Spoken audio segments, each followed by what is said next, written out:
Yo, what is up, guys? It's Pedro here. We got a big NFL and Washington Commanders cap space update. We're going to cover it all in today's video and why on the surface it might seem like good news for the Commanders, but it might not be as good as you think. So if you guys are new, make sure to subscribe, hit that like button and that notification bell as well so you never miss a video. It's at a different location right now. I have my computer, but I don't have my mic and my camera, so recording on the phone, but hey, we'll work with it. But let's get into the news. So this was yesterday, but the NFL informed teams that the 2024 salary cap will be $255.4 million, which is a $30.6 million increase from the last season. And I don't know for sure, but I think I saw somewhere that that's the biggest increase ever in the NFL. So in one season, so $31 million. So that means the Commanders are going to have $31 million more dollars, like more to spend than last year at this time in terms of like what they at the max they could have spent. But they're obviously going to have even more than that because they have more cap space. But this also means every other team is going to have $30.6 million more dollars to spend than last year. So it kind of helps them a little bit more than us because we already had so much salary cap space where we could spend on all these big name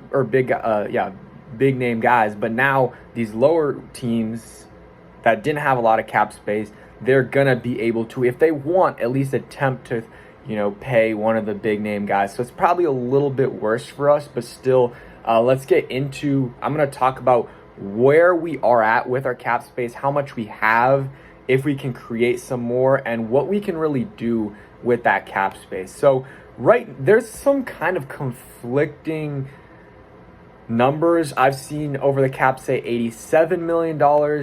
Spot Track has them at 79, or I guess over the cap right here has them at 79 as well.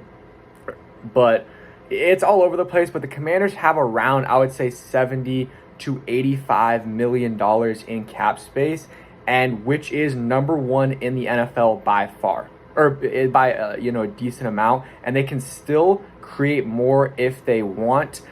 They can restructure some contracts. Andrew Wiley, that would be great to restructure. They can't, if they cut him, he's still gonna be, they still are gonna have to pay him. I don't really think they save much money by cutting him. Let's see, cap savings by cutting Wiley. I guess they do. They save a little. They save 4.2 mil if they do a post June 1st cut. But if they do a pre, then I guess they'll save 1.5 mil. So honestly, it might be worth it to do because I don't think you need him. If you look at Nick Gates, I think that's another guy that you potentially think of moving on from. I guess you save a little bit of money if you cut him post June 1st. You save about $2 million. And then if you do pre, you're saving $300,000. So at that point, it's not worth it. So those are the ones that I just don't think they need to be on the roster. So I'd probably move on. The other guys, Logan Thomas, if you cut him pre June 1st, you save $6.5 million. So I'm looking at the screen right here. If you save him after, it's the same. And the dead money is the same as well. So Logan Thomas, I feel like there's a decent shot he gets cut before, maybe around free agency. We'll see. Maybe a little bit before free agency. Zach Ertz is a free agent. Cliff is familiar with him, so maybe he'll go after him. Charles Leno, if they cut him pre-June 1st, $7.3 million. If they cut him after, they save, $12 million. So a lot of money that they can save moving on from Leno. I'm not saying we should 100% move on from Leno. I'm fine if we restructure because he's not terrible. He's not good, great, but he's an okay left tackle at times.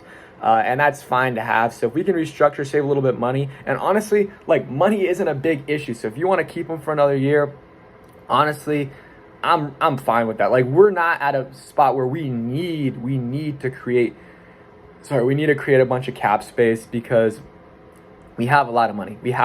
So we can move up and get to 85. Depends on what we are right now. But I think realistically, we can create $5 to $10 million in cap space. We also still have to sign some more guys to the roster, some future deals, which we've been doing. We signed a linebacker yesterday from Maryland. I forgot what his name was. I think it started with a K.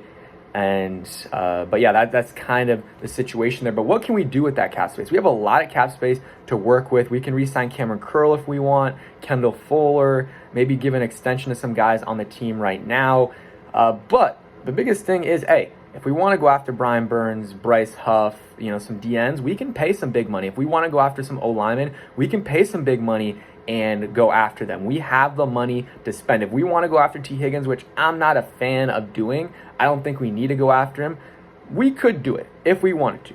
If we want to get a linebacker, if we want to get Patrick Queen, I'm not sure if I want to pay out, big bucks for him, but if we want to, we can. We have that cap space to, I would say, sign one big name guy and then a mid-level guy and then bring back Kendall Fuller or Cam Curl. I don't know if we'll bring back both of them.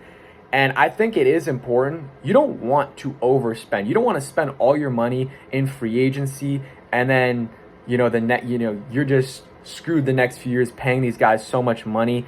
And you'll buy wins. If we spend a lot of money, we're going to win, 6-7 games this next year. We'll buy wins. We'll go from whatever. I think we had 3 wins. I don't even remember. 3-4 wins to 7. But does that really do anything for you? And then once your rookies start balling out, which hopefully they do with Adam Peters, with him, picking some good guys, then at that point, you're not going to be able to pay those guys. So he even said it, you build through the draft, you supplement through free agency, and that's what I hope he does here. That's what I would say. So maybe sign one mid-level to big name guy or a couple mid-level guys to fill out some needs. Maybe get an offensive lineman, maybe get a linebacker. We haven't had a good linebacker, in a while. So that would be something to do. And then maybe a guy in the secondary, whether that's, keeping Kendall Fuller or Cameron Curl or bringing in someone else like Kyle Duggar. They have a bunch of different things that they can do. It's really up to Adam Peters and company here. And then, we'll probably bring in some guys from the Dan Quinn